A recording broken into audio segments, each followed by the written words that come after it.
Hey everybody,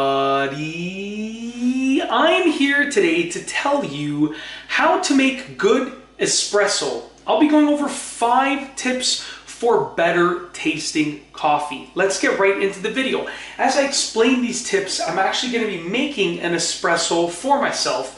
And I'm going to show you and tell you about the tips because they're absolutely crucial to making a delicious and nice, impacting espresso that just hits the tongue in the right way. So tip number 1 is use freshly ground beans. So what I have right here are these fresh grinds for the espresso that I will be making. In an ideal situation, you want to use the grinds and the beans that are as fresh as possible. If possible, you want to try and grind them and use them right after. But what you can do is you can grind a couple of days worth at once. That's totally acceptable as well. But like I said, the fresher, the better. So like I said, I have my freshly ground espresso grinds right over there. That's tip number 1. Make sure it's fresh. Fresh is most definitely the best option. Okay. Tip number 2 is make sure that your portafilter and your filter basket are clean. Okay.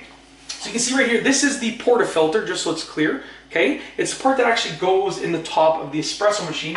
This is one option for a filter basket. There are many different sizes that you can get. A single espresso and a double espresso are going to use different sized filter baskets. You want to make sure that they're clean, okay? Any leftover espresso grinds in your filter basket or in your portafilter are going to affect the taste in a negative way. It's going to be a little too bitter because they're going to bitterize the flavor of the espresso. So what I like to do is just make sure you clean it after every use. This way, whenever I go to make myself an espresso, it's already clean. Instead of having to clean it now and get it all wet, it's already clean. Clean it after every single use, literally. Like even if you're using it one time after the next, clean it until it's spotless, okay? If you want the best tasting espresso, it is absolutely crucial, okay? So tip number 3 is to tamp evenly. So what I'm gonna do now is I'm gonna take my filter basket, put it in my portafilter right here, just like that. It clicks into place, okay? Nice and securely. Then I'm going to get my espresso grinds over here and I'm gonna put them in the filter basket. Now, I've already measured these out. They're at where I want them to be for my own personal taste. Obviously, you're going to use the amount of the volume or the capacity of espresso grinds that suit your own taste. So I have placed my espresso grinds inside of my filter basket, which is clipped into my portafilter right here. Now we have to tamp it. Now here's the thing, and I'll explain why, but first you want to tamp it evenly. That's the third tip. This is absolutely crucial. So take your tamp. Okay, I'm going to do it on the counter over here. I don't know if you can see this. Let's bring the camera down ever so slightly so you can just get a better view of what I'm doing right here. Okay, so I'm going to take my tamp and I'm going to press it down like this. Nice, even, okay? And then I'm going to, as I'm pressing it down, I'm giving it a little twisting motion. I like to twist it like that and make sure I'm pressing it down evenly. I don't want to go too far to the right or too far to the left. I'm going to hold it up like this, pressing it down nice and evenly. Give it a nice spin that actually evens out and spreads out the espresso grinds in there, okay? Remove your tamp. I can see I'm a little bit higher on this side right now, so I'm just going to go ahead. We're going to try one more time. Tamp evenly, just like that. That's probably because I'm raising it in the air. I usually do it like this. Tamp evenly, give it a nice spin, you're good to go. So what I have here is a perfectly balanced tamp. It's important because the drip should come out at a relatively even way. Is it ever going to, at a relatively even direction and flow? Is it ever going to be perfect? Absolutely not. But can you get it close to perfect? Yes. I can see once again, it's really bothering me. This side is just ever so slightly higher. So I'm just going to even it out like that. Once again.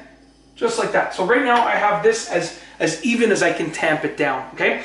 The 4th tip, and many people overlook this tip, this is crucial, many people overlook it, it's to warm the espresso cup. So you want to warm up the cup.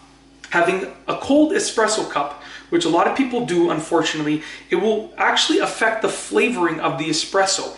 And it feels weird when you pick up a cold espresso cup that has been turned warm because of the hot water. So you want to warm your espresso cup. If you have a warming unit, you want to warm it up, or just like I said, figure out a way to warm it up. But you want to make sure your espresso cup is warm. Okay.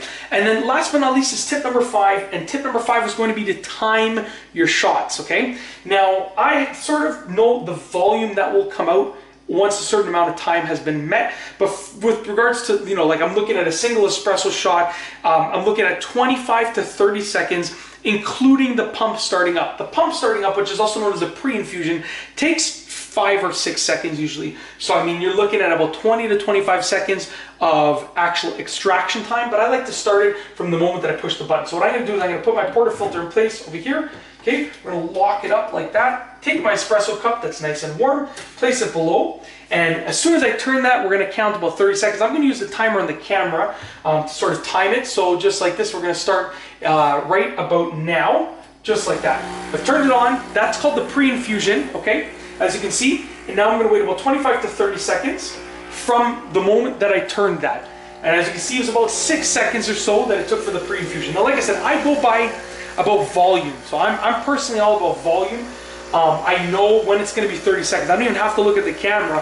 I know when I'm gonna stop it. And take into account, it's still gonna keep extracting even when you turn it off.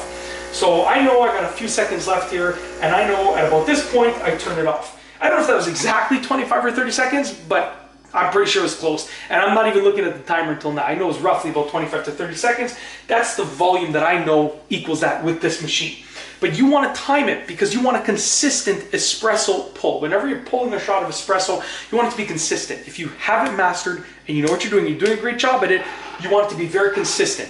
And as you saw, even when I turned it off, it still kept dripping, and it still is dripping. So it's very absolutely important to time it, because if you go by only by volume and you go wait till it gets to the top, it's going to overflow. You don't want to hold that cup with all the espresso on your hand. You don't want that. But that's basically it.